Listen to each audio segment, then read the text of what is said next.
Well, good morning, everybody. Appreciate you all coming down. I know there's quite a few sessions happening in this slot that are heavy hitters, so thanks once again. What we're going to do today is talk about application packaging and the tooling you can use for application packaging. So we decided to make it an application packaging Smackdown so we can try and bring some sense to the industry. Before I get into details, I should introduce us. I'm Kaminski. I've been application packaging, deploying, and doing a lot of end-user computing work since about '97, and I'm about a 5-year AppV MVP. Currently work for Cortex Staffing and Professional Services based out of Calgary, where we do a lot of desktop transformation work. I'm Nicke. I'm from Sweden. I realized I'm a rookie compared to you. I've been working within the desktop management industry since 2007, 2006. And I've been an AppV MVP for 3 or 4 years. Really excited about this, and packaging is what we do, and I hope everybody learns as much as they can. So what we want to do in this session is essentially describe the capabilities of a lot of the tools out there, since there's a lot of different tools to produce packages, both virtual and traditional packages. And we want to give you some guidance as to how you might want to combine these tools, or what tools you may have not considered before. This was actually a bit of a learning experience for both of us, as there is quite a few players in the market, and we wanted to make sure that we could actually bring a decent comparison to the table. We're also going to show some insight into the features that make certain tools unique, i.e. specialized tools. These tools sometimes get overlooked because they don't have the big feature set lists, but they often provide some capabilities that can make your packaging a lot more efficient. And we also finally want to give you some high-level recommendations about tooling your packaging environment, what you might want to consider when selecting a tool set to do your application packaging. So before we get started with the actual tools, let's talk about what packaging has been about on the Windows platform. Looking back at it, the first way of actually installing stuff was to actually use a setup API, which was based on infiles, and infiles allowed to configure what we're actually going to place on the system. This was just an API to queue up files, to set register keys, very simple MSI engine, essentially, that was prehistoric and not really recommended to use for a very long time, as MSI came to dominate quite early on. Looking forward, Windows Installer 1.0 was released by the Office team to support the installation of Office 2000. And that was the engine that was continuing on and have been used since, primarily as a way of distributing applications, both for vendors or ISVs and within the enterprise. And that's really been the recommended way to deploy stuff in the enterprise. Essentially, we're talking about a database. A Windows installer is leveraging an MSI file. MSI file is a database that says this is an application. These are the files, the register keys that makes up that application. There are other topics: Wise installer, Wise script, init setup, install sheet. Oracle even have their universal installer, which is a Java-based engine to deploy their application. So obviously you can completely disregard it and just build your own engine, or use a third-party engine if you want to do that. Quite often, if you come to an enterprise, you want to repackage that into a standardized format. Right now we're at Windows Installer 5.0. That's RTM for Windows 8. I haven't looked up what 8.1 is at. And essentially, if you're looking forward, there's the Wix. Wix is an XML-based format, which essentially, again, tells what is an application, what files, what register keys, what services is making up that application. Now, it's a command-line tool set, so you can generate an MSI package out of it, meaning Wix is the definition, but you will still create an MSI package, and that is what you're redistributing. Visual Studio 2012 is recommending to have all your packages based out of Wix. And from now on, you will actually generate that package out of an XML file compliant with Wix. So MSI package is not built as it has been in the previous versions. It's all Wix from now on. So Why we repackage is pretty simple. We want to reduce the total cost of ownership by automating software installations. The other big benefit, of course, is standardized delivery. You can deliver the application in a way that it's pre-configured for the end user, so the end user hopefully doesn't have to set up their application after it's delivered. Also, it reduces troubleshooting costs because hopefully the application installation is standardized to the point that it becomes much easier for your application support people to actually troubleshoot when they get tickets in from the end user. What I quickly did is a little spreadsheet to kind of justify the numbers, because obviously if you package everything, it's not going to have as much return on investment, but it does provide more standardization. So some organizations come back to me and say, yeah, we don't have the budget to package everything. What's our threshold for packaging the application? And it can depend on the application. So the manual install time, which is the second column, is what you got to pay attention to, because that's going to be your raw cost of delivering the application. Now, when you compare that with the number of installs and the number of man hours to build an automated install, then you start figuring out where the sweet spot of your TCO for the application is. So in this example, if it takes 1 hour to install the application by hand, but it takes 10 man hours to build a package, you know, around 32 installs, you start to see a break-even point. And you have to remember that that's not just 32 brand new installs. That could be the application being removed and reinstalled for support purpose. There could also be the fact that the user is changing roles and needs new applications, so it might not be a new hire, it just may be a transition within the company that incurs cost. Do you want to go back one? Sure. Yeah, if you look at it this way, primarily when I first saw the spreadsheet, I looked at 32 and I imagined you have to have 32 desktops to actually deploy this to, but then you come to realize that 32, it's the amount of times you install. So if you have an automated SANAP build, for example, if you rebuild your service every week, that's 32 weeks, and you would have gained the benefit of actually repackaging it. So quite easily, if you're targeting an automated environment, the number of installs will quite easily go up pretty high if you have a scheduled reinstall of SANAP servers, refresh of your PC environment every few years, or just because it's a good practice in some way. So it's not 32 desktops, it's 32 installs, essentially. And that really, if you're targeting for an automated environment, you really need to streamline your packaging process and get it sorted out so that you don't have to do any manual work at all when deploying applications. Obviously, usually what I hear is that if the user number is below 5, that might be the target area in Sweden, where I'm from, that people stop to look at, let's do this manually instead. Do you have a number from Canada? Yeah, for example, I'm in an organization with about 30,000 end users, and they decided 5 was their sweet spot as well, so that's kind of funny. Anybody else has a different experience of when you do manual install versus packaging, or perhaps you're not doing packaging? If you have these hugely complicated financial apps, PaaS, SaaS, etc., even one-time manual is almost too much. Oh, really? So as soon as we have to do it more than once, that's it. Oh, okay. Yeah, and that's a good comment, is if the application is complicated enough, packaging it is worth your while. Like I just ran into a customer that implemented AppV5 just to deliver their Great Plains accounting software to end users. They hate the install that much that they just said, no, we just want to flip it to AppV5, and once they saw how easy it was to deploy, they were in heaven.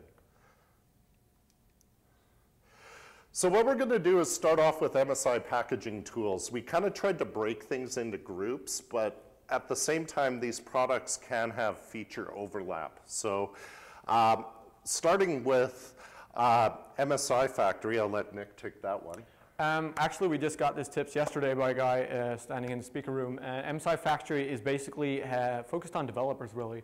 It's not really an enterprise repackaging tool set. You can build MSIs, but there's no wizard or there's no tool set to actually capture an application. So the whole idea is that you know what you're placing down. Essentially, you develop the application or you know it very well. However, it's pretty nice, it's pretty neat. It's using Wix in the background, so everything you generate is generated out of Wix. It's not something you have to think about. It's really straightforward. When you look at it, you kind of get the gist of it right away, so you have a low starting stretch. And there's lots of advanced options if you want to go forward one. So here you can see screenshots. You can see here the menu on the side once you open an MSI, and if you're used to Wise Package Studio, which was pretty much the de facto standard previously, or Admin Studio, you can recognize how it's built. But I would say that if you want to build a MSI which the user can interact with, this is a great tool because it offers a really easy way to customize how that MSI is experienced by the user. Installer, again, we have a non-enterprise focused repackaging tool. This is focused for developers. There's a couple of different suites on it. However, it actually it offers a lot of options that has to do with the enterprise. For example, if you want to have virtualization capabilities, you get a tool named Application Virtualization Explorer, which we'll talk more about later. And that is the #1 tool set for actually do any advanced stuff with AppV. It's an installation suite, so you can buy different levels of it. I think if you go at the top one, you get a repackaging possibility. It's really easy to use. This is like the next level if you're a developer. You have your own scripting language if you want to have extensive prerequisite checks and not have that in deployment tool and you have a widespread environment, for example. Again, repackaging only available in the highest edition. So if you buy the standard one, you're really just building an MSI from scratch and you really have to know that application. So looking at it from a cost perspective, I would say that going up to that edition might be too expensive essentially. Yeah, the one thing I would note with this, even though it has Application Virtualization Explorer, which is a great editor for AppV, it actually has a toned down version of that tool. So that's something to consider when evaluating this product. You know, it does have AppV capabilities, but you really need to look at what it does. If you go forward, we'll do a quick screenshot. Again, you can recognize this, the format on the left-hand side of the window, and it's pretty easy to use. You get started right away. Repackaging is quite simple as well. Now, this is actually a pretty simple tool set. InfoPulse Packaging Accelerator Center. You have a couple of parts of it. One is actually cloud service. So you package by sending it into the cloud. Now, using this one, what will happen is that you pass it on. You have to go through the installation steps. Next, finish. Maybe you have a couple options to change. Then you get a documentation and a package. Now, that's the cloud service. You can use their tool set on your own. And by that tool set, you have a standalone MSI repackager. You have an AppV repackager, but you also have the documentation tools. So that documentation, where you have that generated during the install, you can have that add in as well. I think that documentation tool was really good because essentially what I do all day is that customers call me up, please package this, I package it, and realize they might show up 12 months later. So I'm doing the documentation anyways. I have to do it, I have to have it ready. I forget really easily. I don't know what I ate yesterday, for example. So to remember how I did this package, I always document all the steps. Some customers, I do it heavily. Screenshots, I explain the screenshots. Others, it's just pure text-based documentation. But the documentation plugin here was pretty cool. And it's nice that you get it with a cloud service as well, because then you could leverage that one and send out the business unit. Please provide the installation source, walk through the installation, and you get a package back along with the documentation. Docker Generator, that's the documentation tool set. It's like the problem steps recorder, which is natively available within Windows since Windows 7, I think. Yeah. So it's pretty easy to get familiar with. Jump one step forward. Yeah, this is how the MSI generator looks at. It's pretty basic. You can't do a whole lot of advanced stuff. For example, if you want to do scripting, you're out. So this is really you capture, compile, and you're done. There's no advanced options. You can't really edit it in any way. So it's really you capture it and then you push it out. This is the MSI editor. which is a separate tool offered by the same company. You can look at the tables. You have to be familiar with the tables. Compared to Orca, I would say there's not a whole lot of additional value. Pretty much, it looks the same as Orca, so I would say that would probably be my tool of preference. We have MSI Package Builder, and this is, again, simple snapshot tool. Really, really simple. You have a simplified view of the MSI, and essentially you can see here what you can do. You can capture file system, registry, environment variables, and services, and then you're out. There's no scripting. You have to do that on your own afterwards. You can, of course, import a table if necessary. I would honestly not recommend this tool because if you're a novice, it might be good to get started, but pretty soon you usually want to do a bit more, and I would actually feel limited in the way that you're looking at this. So it's out there. It's a tool you can use. But I would say pretty quickly, like 1 or 2 captures maybe, you're outgrowing it, essentially. And advanced editing, advanced options of any way, like if you have to do some type of scripting or anything more complex, you're out, basically. So AppDeploy Repackager, you may or may not have heard about this. AppDeploy used to be a big application repackaging and deployment website. It's now known as IT Ninja. Bob Kelly's still running the back end, so it's still the same guy. Essentially what happened is Case gave some funding and they built this free repackaging tool. And one of the ideas is that you could build packages and then share recipes on how to build the package. So it would supply metadata for recreating these packages. It's a novice-friendly packager, but it has limitations. It was never meant as a full-blown repackager. So if you're looking for something free, quick, and dirty, it might be okay, but it can be slow in generating the actual MSI.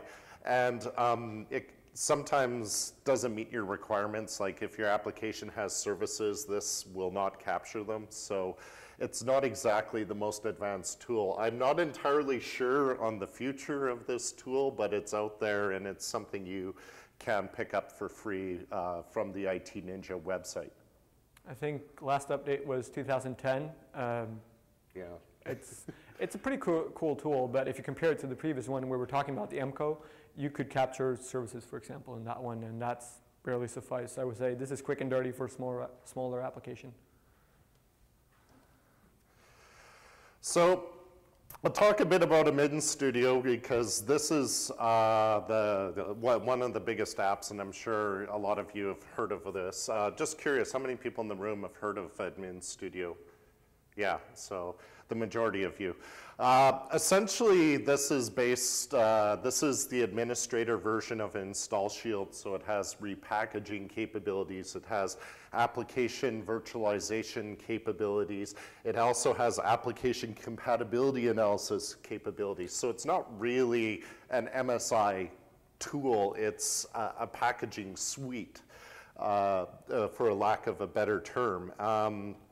And so, with this tool set, it's very customizable, and it has PowerShell automation, which can be extremely powerful. Like, for example, if I wanted to take a folder full of packages, load it into the system, and do application compatibility analysis, you can do some scripted operations kind of like that. But the trouble I've seen with this product is it does require knowledge to be truly proficient with the top shelf version. So if you're buying the full-on suite, you have to keep in mind that training is going to be crucial with this product because it has many different tools, and in some cases there's some feature overlap between tools. And so one of the things I find very interesting with this is establishing workflows for the packagers, how you approach this tool and how you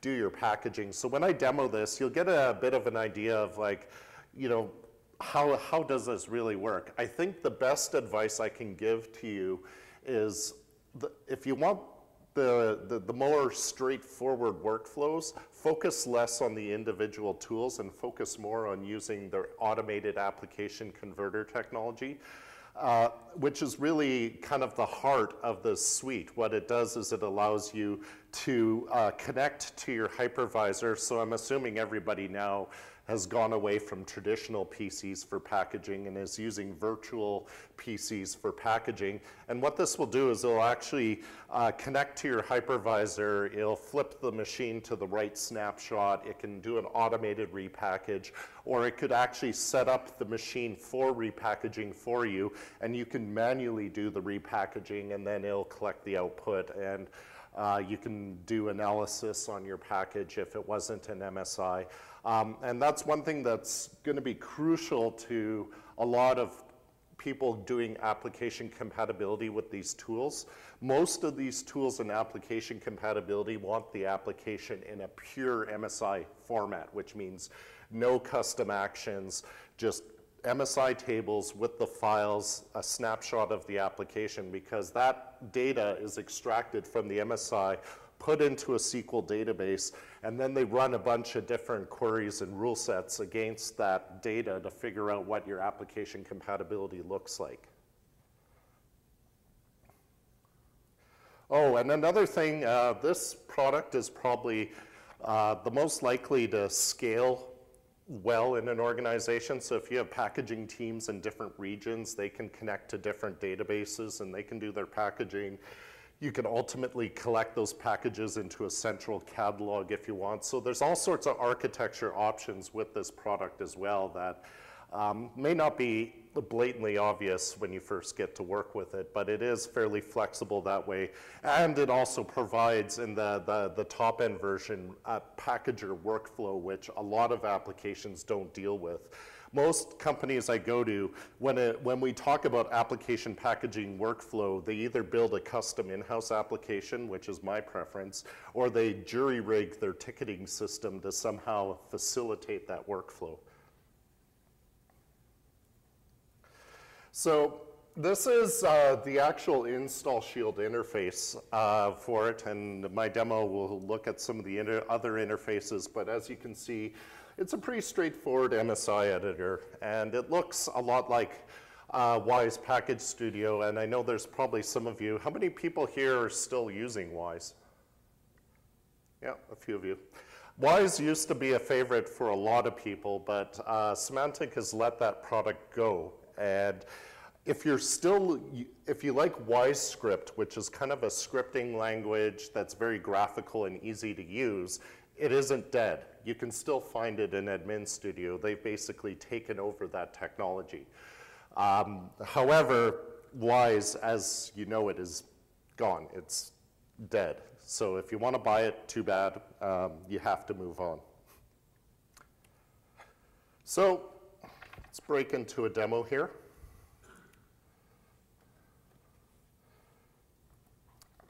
Oops.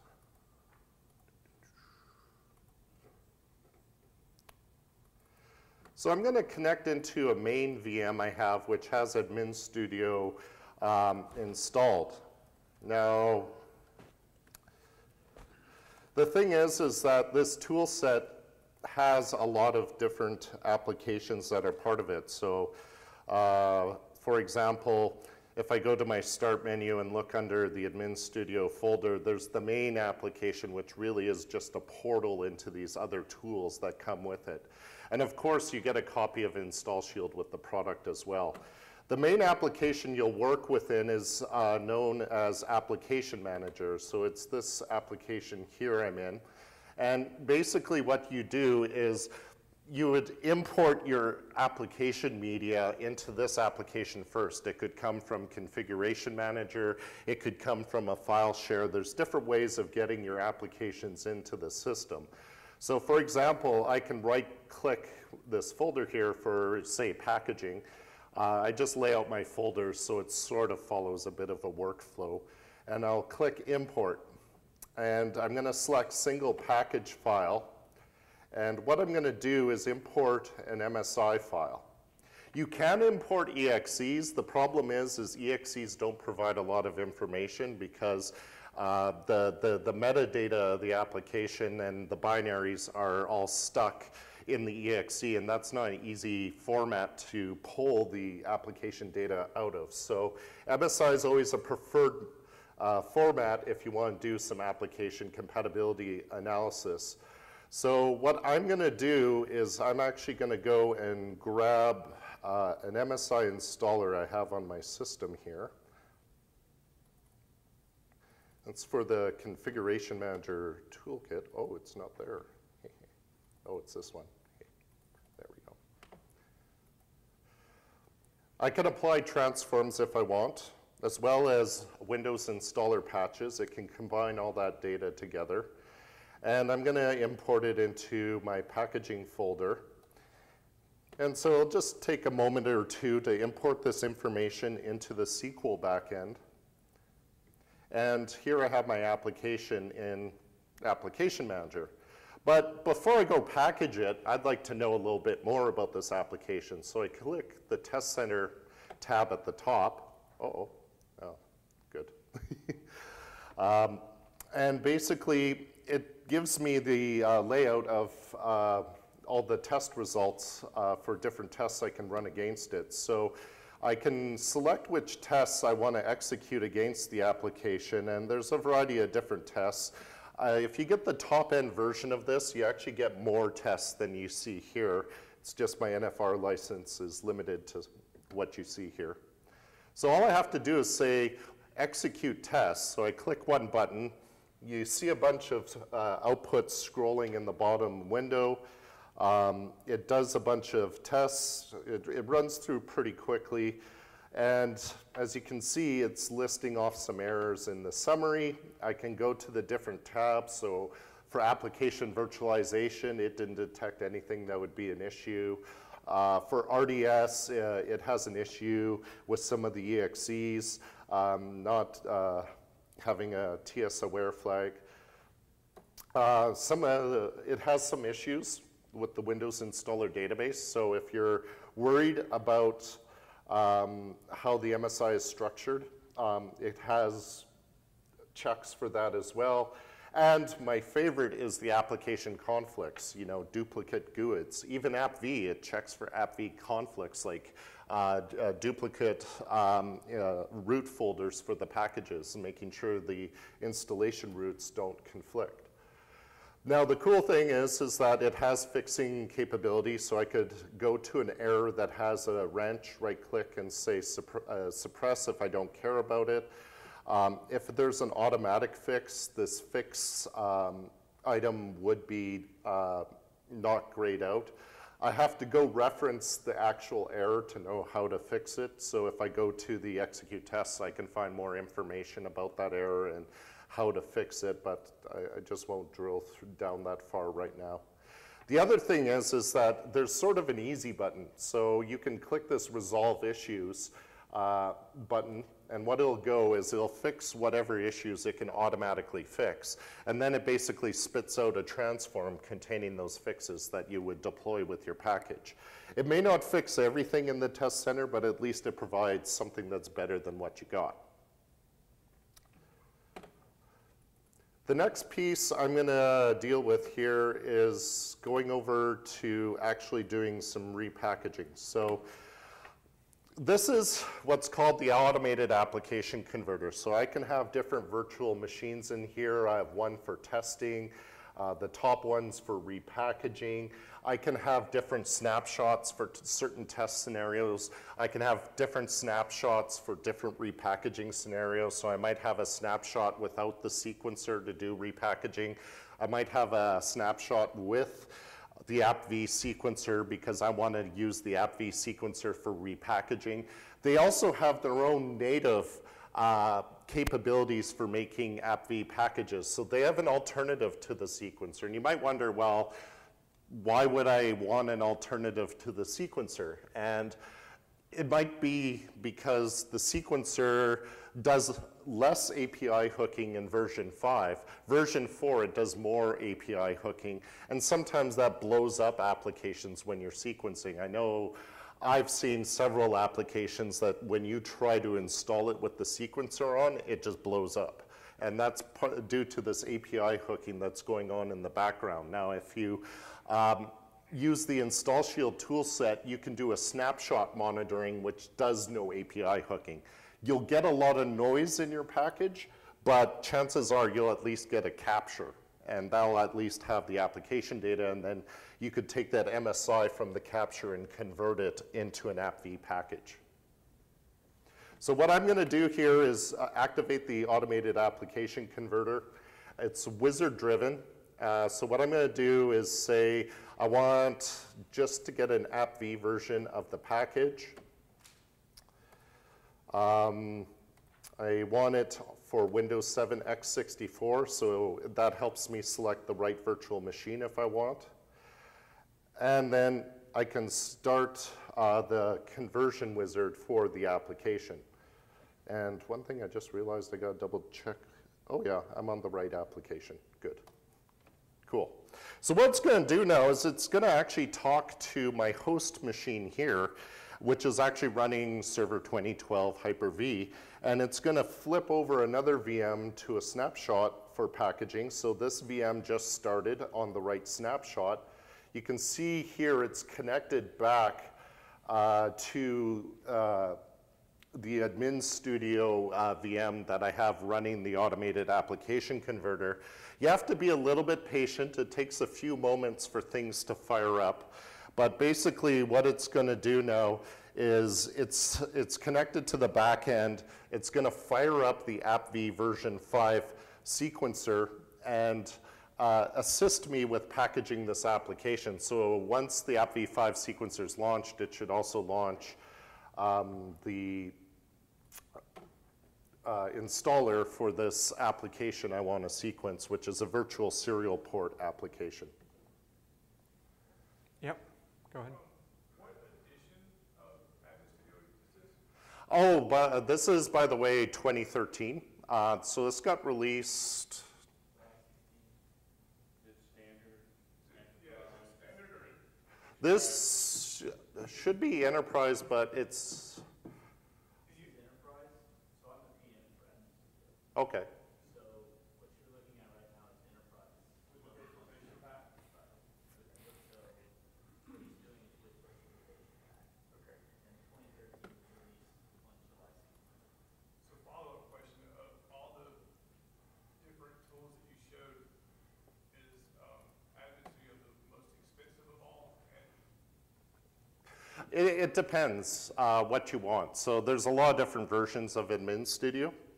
And so the top-end version is licensed actually based on the number of machines you have in your organization. The other versions have actual per packager pricing. And no, you can't share licenses between packagers. so what we found, we bought those pretty much the lowest in version because we're a small shop. And we found that it's just incredibly expensive just for one packager to use the virtualization pack. Was going to be like, I want to say $25,000, which is just insane. Oh, you got it like pretty much fully loaded, yeah. No, just to add the virtualization pack to our version we already have. Just to add the virtualization pack is going to be $25,000 for one package. So For one package. I would recommend taking Oh, there we go.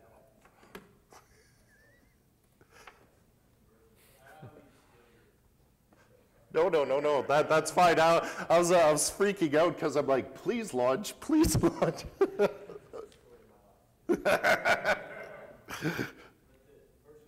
pack, I don't know which your items are within the system, but the virtualization pack implementation should be about $7 now. So if you added it on, we have license models of per administrator, they can choose the name user, name machine, Do you want to step down, let the PM talk? It's like, please sit down. PM comes up. based upon the number of employees that are in the organization. So ours is, we bought 3 copies of the, I think it's special edition, standard edition is the lowest edition. That is, Do you want to bring him up? Okay, the standard with virtualization pack is we bought just a standard and I wanted to add virtualization pack to it. And the quote I got back was like $25,000, just for one, not for all, but just for one. just for one. Just for one. Yeah, that sounds high. Like the virtualization pack shouldn't take you that high in the price. I'll be completely candid with you because I'm not say that that should have been $7,000 pack. So let's talk after the and I'll get you in touch with Yeah, let's take that offline, but ultimately the pricing shouldn't be that high. You shouldn't be paying 25 grand for one user with the virtualization pack. Yeah, I thought that was a bit. So I'm at the end of my install. I'm going to click finish, and it's going to capture the install I've done, and it's going to pull it back to the main machine that I have, and I can import it into the catalog. And then I can run tests against that package if I want. You know, I usually do my conflict tests last because what I'm ultimately going to deploy isn't until later in the process. So I usually wait until I have a package I want to deploy before I run conflict tests. Since I don't really have a whole catalog of packages, the conflict test is kind of not really much to show, but I find it absolutely invaluable in a larger environment just because I've seen people accidentally use duplicate package routes with AppV and to a lesser extent MSI package conflicts as well.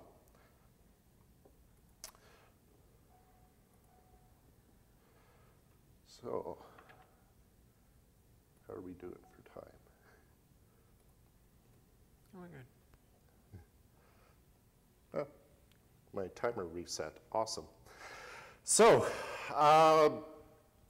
trends in this area, I think tools are trying to expand but beyond Windows Installer. So I think some of the smaller vendors are trying to compete with the enterprise vendors by adding application virtualization to their capabilities.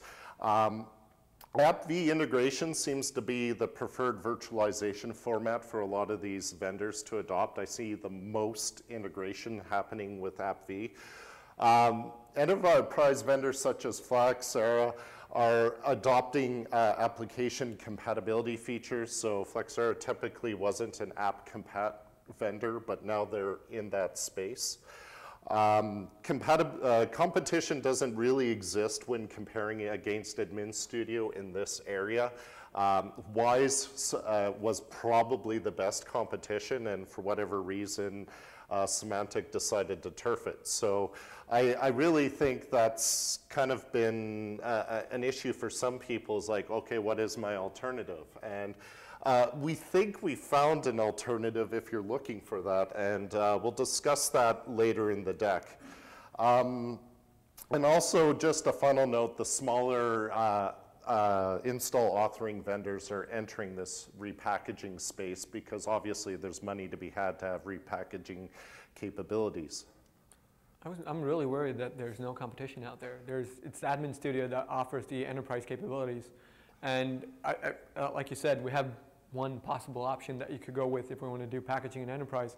But all the other tools that we located, it's niche products focusing on simple repackaging, not really advanced, or you're moving more towards the developer area where you're actually offering a tool set for a ISV, for example, that would deploy applications to the unknown.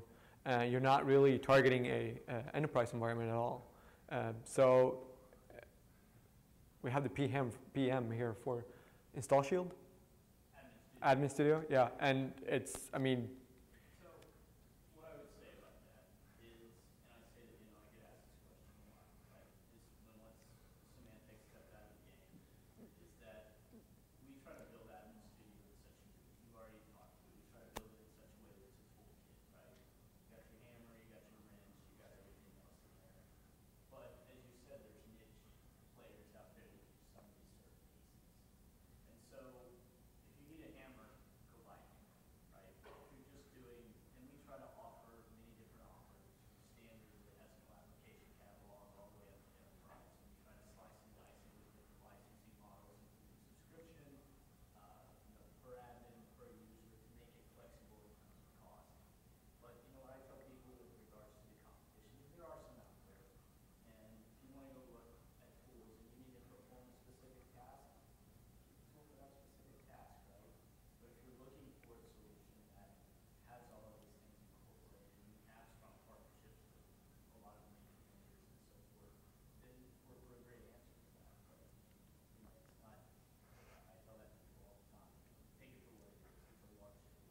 Yeah, yeah. No, that's the big thing is it is a large tool and not many people are developing that level of a tool set. So don't go buy the toolbox if you just need it. Yeah.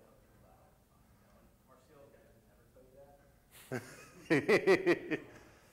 That was an honest answer. If you're not going to sit there and do, if you're not at a point where application virtualization is a tangible goal for you at this point, then don't get our virtualization pack. If you're already 3/4 of the way migrating to Windows 7, there's probably better options for you there than doing what we have.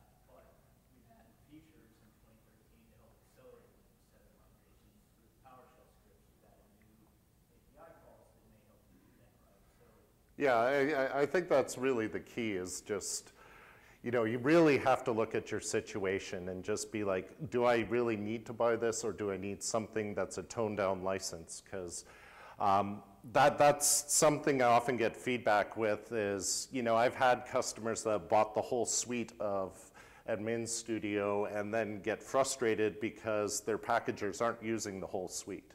And I don't think that's Flexera's fault. I think that's the customer not doing their due diligence to actually realize what they need for their tool set. So that's one thing you got to pay attention to is what are you trying to accomplish? And certain tool sets like Flexera and AppDNA and ChangeBase can offer you a lot of acceleration capabilities with migrating to Windows 7 or Windows 8. As well as having some additional peripheral features, but what do you really want to accomplish is something you got to set out first before you actually start looking at tools.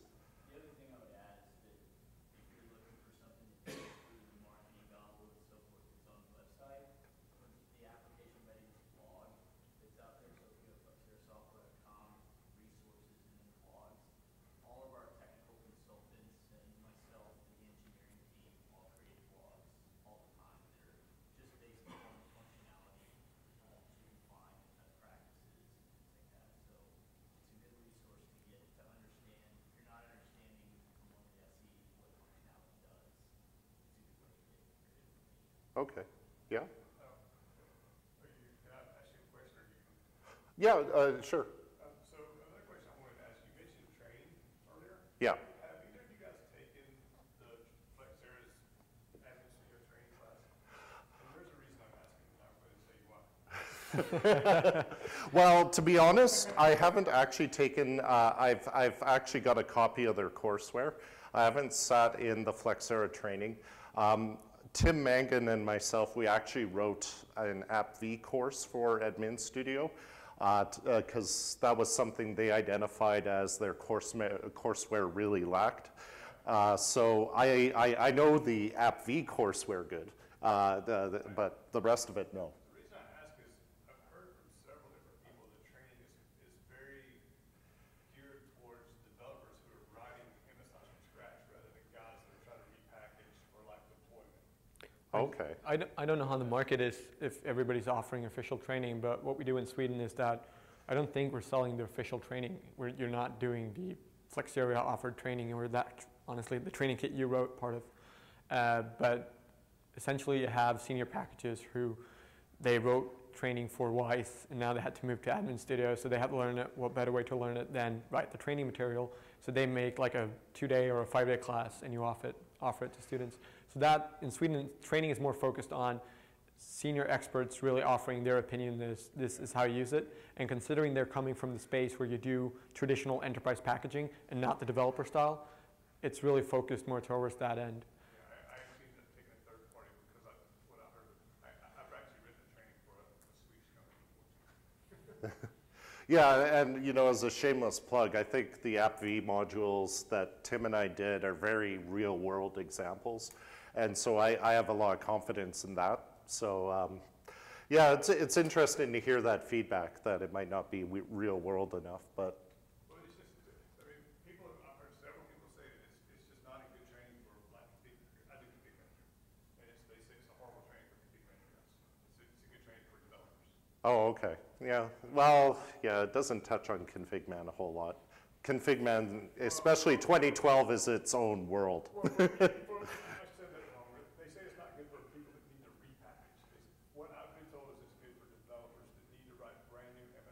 Okay. So the thing I would say there is, obviously, I would completely agree with you. The training course for one-on-one work and something that you're working on internally to modify it to get that experience down because there is quite a, because we have Install Shield and Install Shield has its own portions. We have Admin Studio 101, but a lot of time is focused on Install Shield and Admin Studio and not and creating the transforms and utilizing Install Shield and things like that. I don't think it goes enough into the application manager and deployment to config managers, things like that. Yeah, so Yeah. I'll come clean that it does need some work on that front. That said, I've taken the course a couple of times. I drop in every now and then just to see how it is. It does go into a lot of one-on-one about the repackaging process, how we repackage. There's a good couple of days spent on the repackager and so forth. I think those guys are really good. We have some great third-party partners that, if you're looking for real-world type stuff, they're awesome for that. We have to stick to basics because we get a lot of people that are at different levels and have different, you get people from all kinds of different verticals. So you have to cater content that's very, very basic. And third-party people, they, like I said, they load our app content. So Yeah, like one option is I did my training originally with Darwin Sonoy, CSI Windows. He provided a very comprehensive Windows installer course, but it's not really vendor oriented. Yeah. So we'll push ahead here. Gotta try and get you guys out for lunch. I'm gonna talk a little bit about AppDNA. AppDNA was kind of the first to market from a third-party perspective for application compatibility for administrators. It does provide more in-depth analytics than, say, Admin Studio, but at the same time, it's static analysis, and not that static analysis is bad, it's just static analysis is not everything. And regardless of your analysis technology, it doesn't replace end-user testing. So I think there's a lot of smoke and mirrors when it comes to application compatibility marketing. A lot of vendors like to show off how it's identifying all these issues and blah, blah, blah. And then when you look at the report, you're like, well, what do I actually need to fix? And in a lot of cases, it's little to nothing. And I'm not trying to throw all these app compat vendors out the window, but in a lot of ways, you're paying a huge amount of money for their tooling. And I don't necessarily think everything they're pointing out is something you really want to address. And so that's why I have a hard time dealing with these vendors as being in terms of trying to sell their technology to customers. I have yet to have a customer buy AppDNA because they look at, they go, oh, neat. I show them the price. They go, holy, no, buy. And so that's really the problem I have in this marketplace. But they're adding capabilities like packaging your applications, which adds more value. And I think that might be something that attracts some actual value from customers. However, I think these vendors need to be more like Flexera in terms of offering a packaging suite around application compatibility. And they're sort of on their way there, but not quite. And here's just the UI with the report. So like it looks pretty, but when it comes down to it. Some pretty colors, but the content might be debatable. Like, yeah. I'm agreeing with you totally there that what the report actually produces lots of content, lots of problems identified, but again, it's a static analysis. So once you throw it out there, the users are going to find problems, and it's really the dynamic analysis of an application you want. Unfortunately, not this one. No. So ChangeBase is an interesting one because we think this one might be a potential competitor to Admin Studio's full suite. The reason we think about that is because it includes a MSI packaging tool that Nick will talk about, but it really is along the same lines as AppDNA, and actually on the back end, there's some cross-pollination on the developer end. So a lot of the reason these products are kind of similar is because some of the development moved around between companies. So that's all I'm going to say about that. But it's actually a nice product in terms of analyzing your virtual applications against potential changes in your images.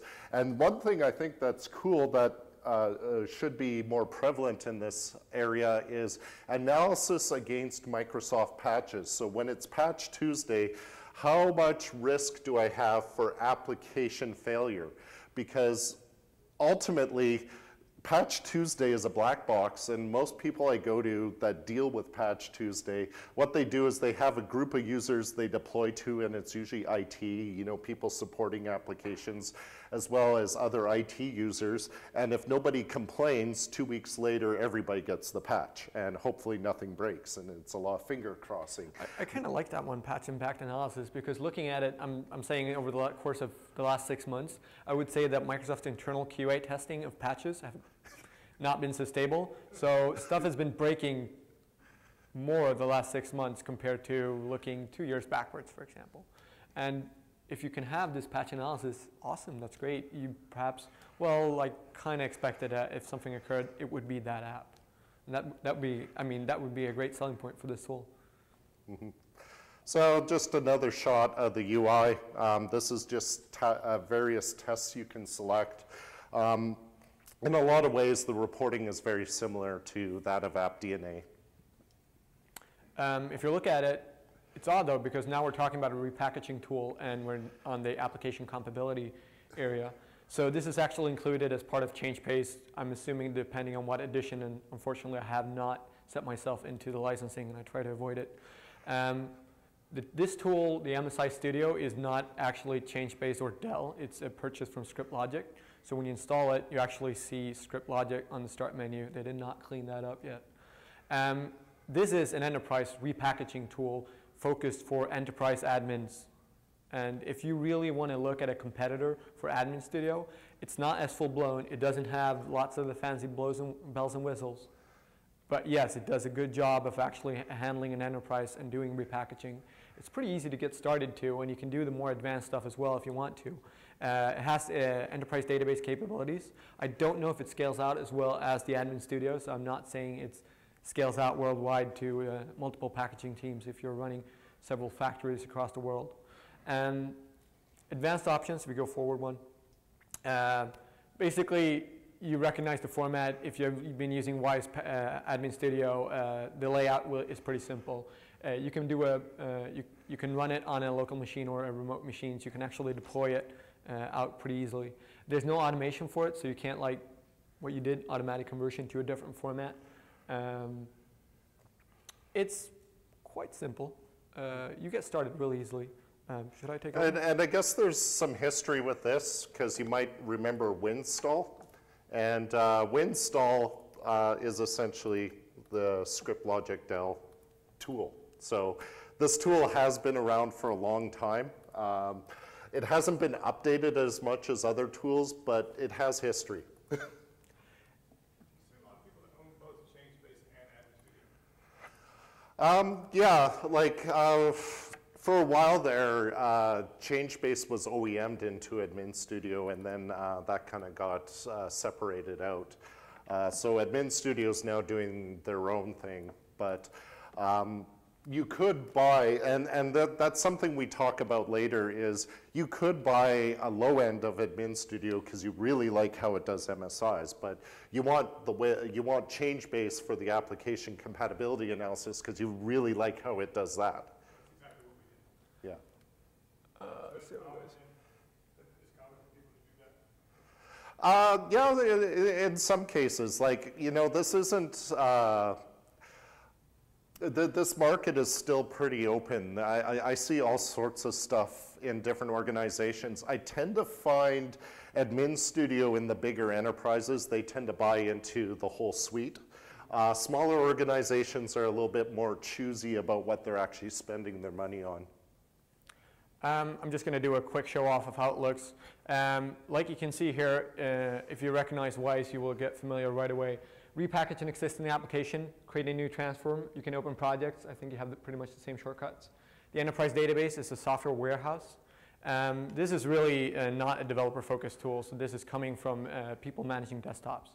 Apart from actually getting it in the change-based suite of things, you can also get it under the desktop authority management suite, which is like a completely different, I would say, almost deployment tool where you manage clients, which is available from Dell nowadays because they've been purchased a couple of times. It's really quick and easy to get started. It's not even close to Admin Studio in comparison to features, but this is the competitor that I'm hoping, and as far as I know they will, I hope that Dell will actually continue and develop this and not do a Symantec and kill one, because essentially this is a tool that I would see would be good competition and actually spur the market to get better tools and actually increase what we get for our money, essentially. It's really simple, so I'm not going to run through a repackage. Unfortunately, I don't have any fancy stuff to show off. Oh, there we go. How do I get back? Oh, yeah, click that. Oh. Oh, it didn't like you changing the monitor. Okay, let's try that. There. This is not. Next. Oh, okay. There. Yeah, so the application compatibility toolkit, still a favorite of mine because it does runtime analysis of applications. So runtime analysis is great because you see things that the application does that normally you don't see when you do a static analysis. And that is like things such as permissions issues with the file system, the registry, UAC issues, that some UAC issues do not manifest in a static analysis scenario. So what you can do is you can use tools like the standard user analyzer to generate shims to fix your application when you encounter these issues. And shims use all sorts of different API hooking methods to change the behavior of the operating system so your application works. So these are very deep fixes as well as very deep analysis. Now the problem is runtime analysis has issues. Some applications don't like runtime analysis. So if you're deploying ACT to end user machines, it has an agent to collect application behavior data if you want to do your analysis that way. It does a great job of inventorying the application and the hardware on the machine and sending it back to its own database. But the problem is that I have run into the odd issue, like Outlook 2003 was freaking out for a certain group of users because of some add-ins they had loaded. It just didn't work well with ACT. So you have to be a little bit cautious because you may cause some unexpected behavior on production machines if you want to deploy your agent that way. The best thing about this thing is it's free, which is awesome. So you're getting good application compatibility analysis for no money. It has a nice little interface here where it has various reports. It can do some minor workflow around mitigating your application issues, but it's not as complicated as the workflow and the analysis as something like AppDNA or ChangeBase or even Flexera. But this is still a great tool to use in conjunction with static analysis tools. I would say this is the only tool that offers dynamic analysis of both AppDNA and ChangeBase, and that's a really good thing and really what you need. But like you said, as soon as you start doing dynamic analysis, you might affect the very thing you're trying to catch and not to break in the future. So of course you have to be careful, but you need it. Yeah. So I think application compatibility vendors are starting to enter the package creation space. A lot of these tools are very expensive, so I generally only see large enterprises investing in them. ChangeBase is going as far as providing a Windows installer packaging tool that's actually decent. So I think that makes them a potential competitor to Admin Studio. ACT is a staple, but the runtime analysis, of course, could cause issues. Of course, ultimately, as much as there is marketing around this stuff, this does not replace end user testing. User acceptance testing is still king. I don't care what anybody says in their marketing material, user acceptance testing is king. These compatibility reports might help you find out why things are failing, but it never replaces end user testing. I don't agree with vendors. I'm a bit worried though, if you run that report and you put in your current packages and you know that in your Windows XP environment, for example, or if you're Windows 7, you don't have any issues and it tells you have a bunch of issues. Are you going to spend the time fixing stuff that you don't really have an issue with today? Is it worth that time? So it might actually be a false positive where you go on and start investigating stuff which is not really important for your business because the issue might be in a part of the tool or the part of the application you're not using. So why spend the focus on it? And that's what I'm worrying about because you get all these things that you can investigate, but is it really providing any business value? Yeah. So I think that's where some of these tools are going. I'm trying to remember, I saw in somebody's material that they were going down that route of analyzing what is the application actually loading. And that's very important because if there's a driver in the package and you're going to AppV, but the app doesn't use the driver, well, just go to AppV, who cares about the driver? So virtual application packaging, I'll start off with the sequencer. I think it's probably the best tool a vendor's put out for their virtual package format. Microsoft invests a lot of time in updating it, and it's frequently updated. So I think it's actually not bad. What I do like is that they've been enforcing or suggesting as much as possible to the packager how to implement the best practice they actually recommend. So as opposed to just reading a white paper and learning it and training it in, they actually pop that up constantly when you do packaging and really try to help you in so many ways. And that's, I would say that's better than all the other repackaging tools we have seen, the application virtualization vendors. Yeah, it'd be nice if MSI vendors and other vendors were more interactive with the packager and enforcing best practice. I think that's one thing Microsoft really got right with their sequencer. ThinApp setup capture. AppV is a monitoring tool of what's happening, so you have APIs hooking. ThinApp is pretty much like the other packaging tools. You do a pre-scan and then you do a post-scan, you get a package from it. So obviously not interfering with the actual installation process as much. It's an easy to use wizard, really good. They have one cool thing is that you can harvest Internet Explorer from a machine and deploy it onto another machine. And they're unique in that space, and Microsoft is basically saying no. So the wizard is really good, it's really easy. You save up a project and then you compile it and you're done. The advanced configuration is lacking a bit. It's just, you get a package.ini and that's your options basically. So you modify that ini file and that's how you do advanced editing in the ThinApp setup capture.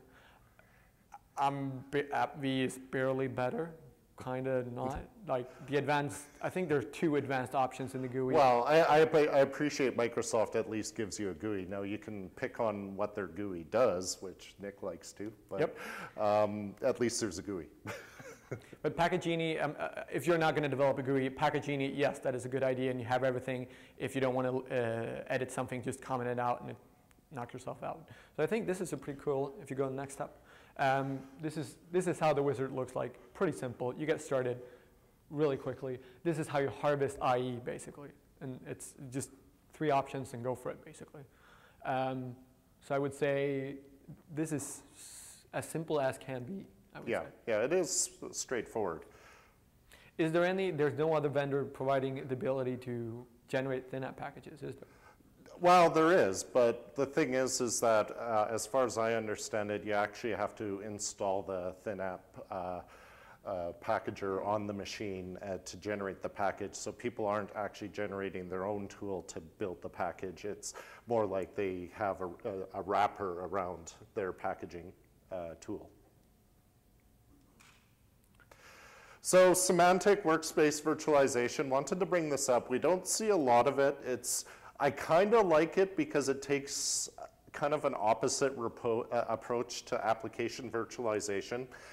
They focus more on redirection and layering of applications rather than isolation. So it actually is kind of easier to package and deploy virtual applications, but at the same time, I've heard from Nick that it can be a pain in the butt to troubleshoot conflicts between virtual packages sometimes, and I've honestly got no real world experience. I've never been in a customer site that's deployed it, but I know it's out there. It's out there, but I kind of asked today, is it still alive?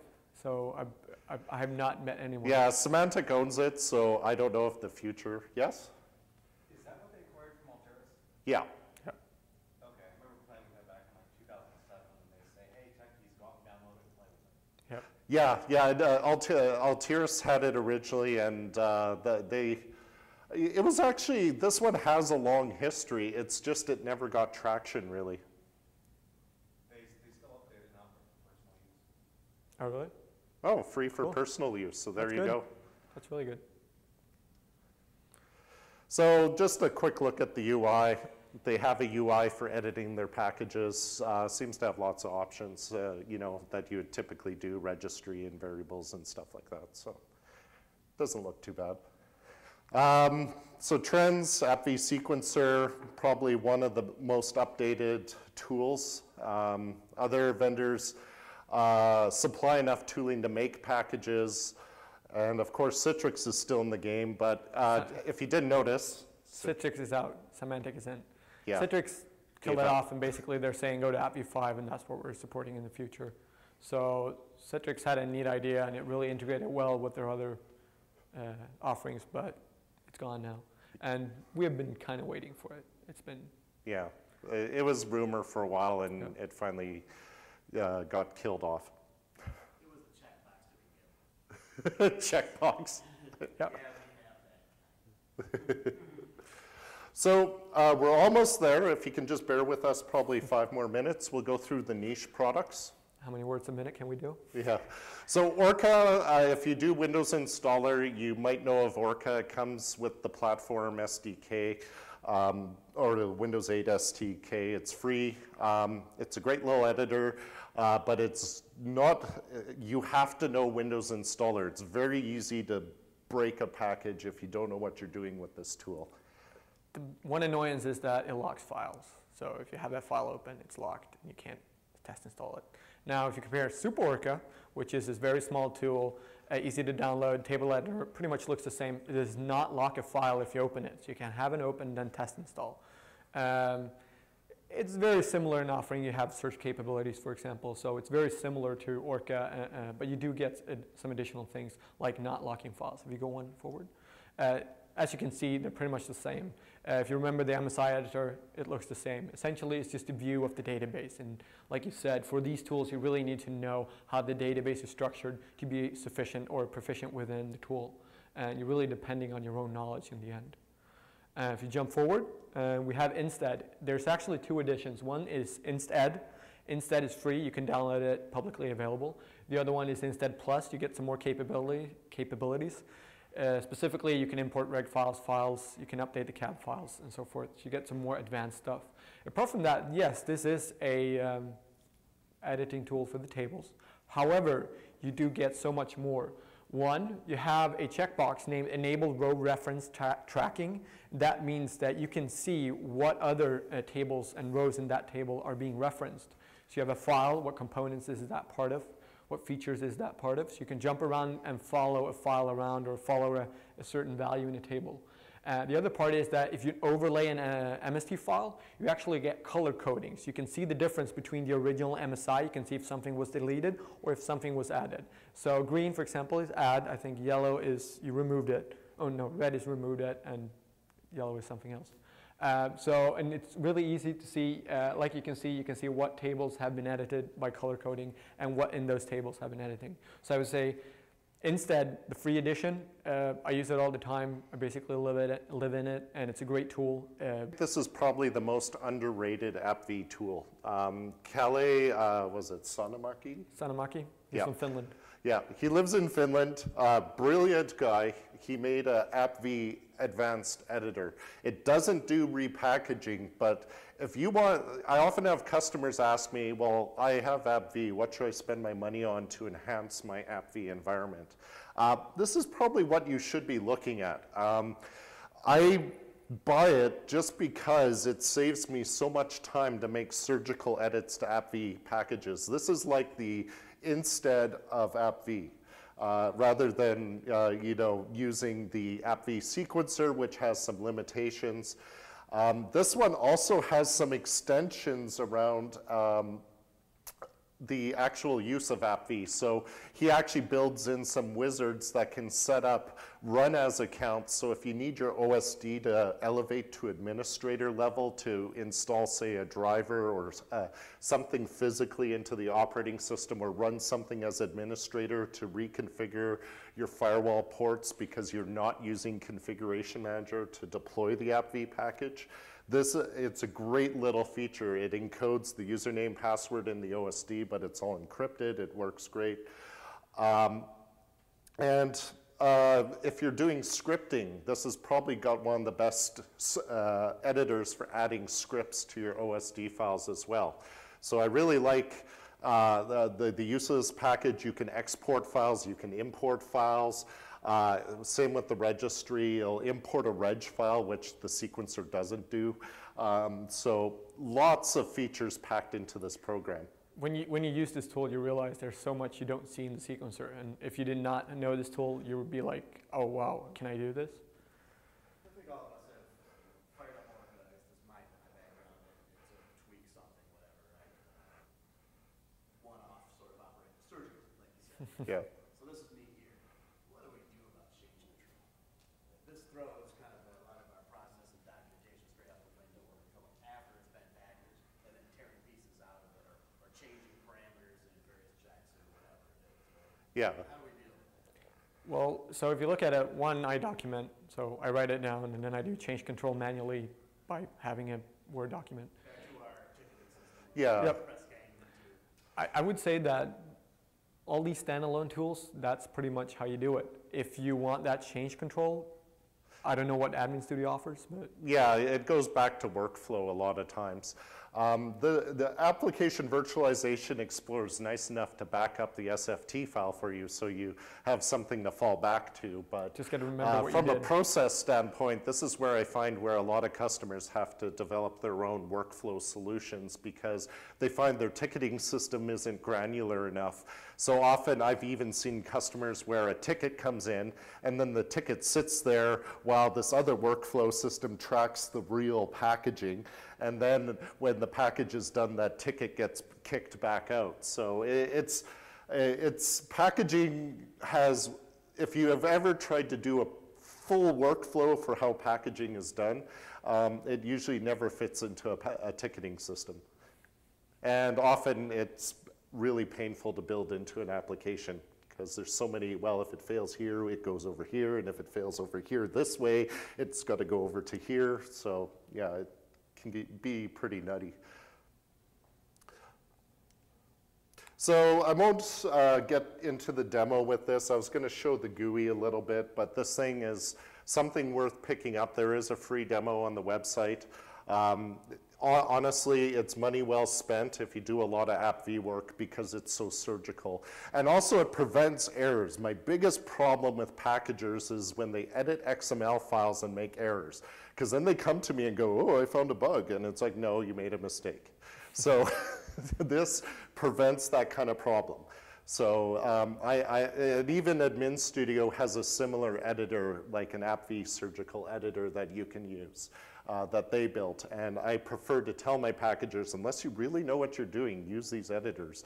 Don't edit the XML files unless you really know what you're doing, because I don't want to troubleshoot it and then tell you what you did wrong. Going forward, that was an editor for AppV4 packages. This is for AppV5. So AppV5, essentially, you can't do, there's not a whole lot of possibility to edit packages. What you can do is that if you want to do post-editing of packages, you get XML files which you can apply. However, it's XML and it's so much content.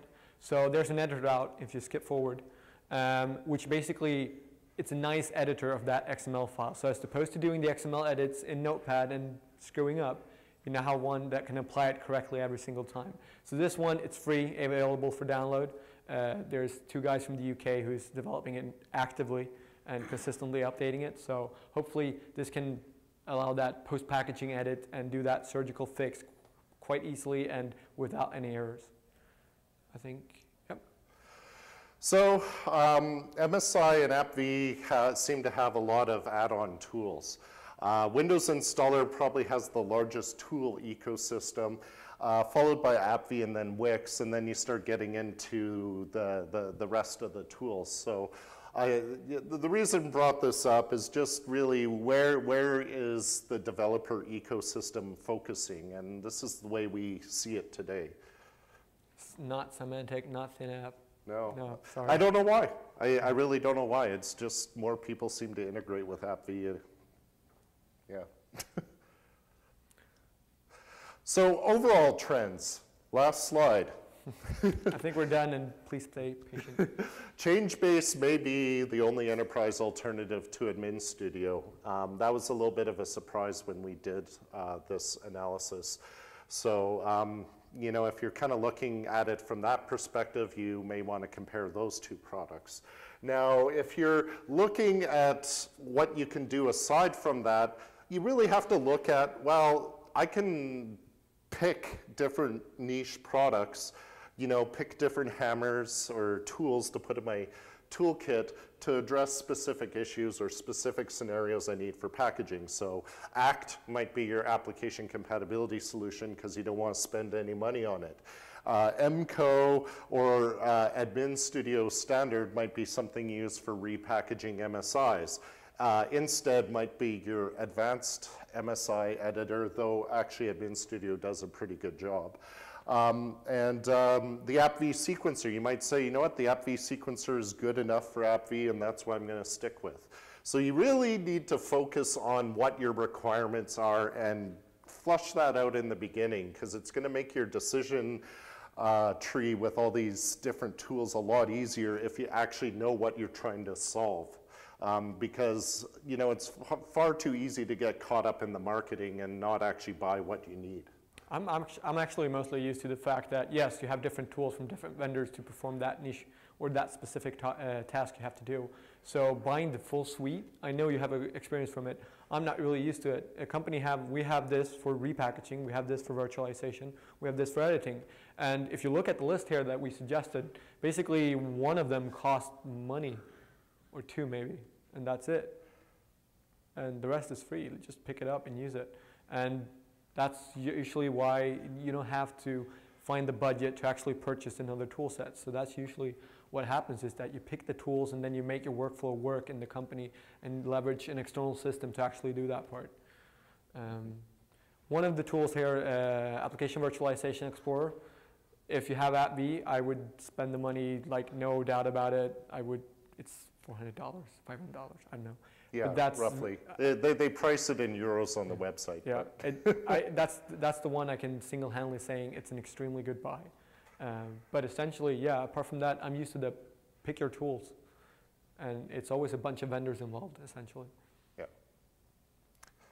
So I guess we'll open it up for questions, if anybody's got any. I think we're done. Yep. By time as well. I think we're like 2 minutes over.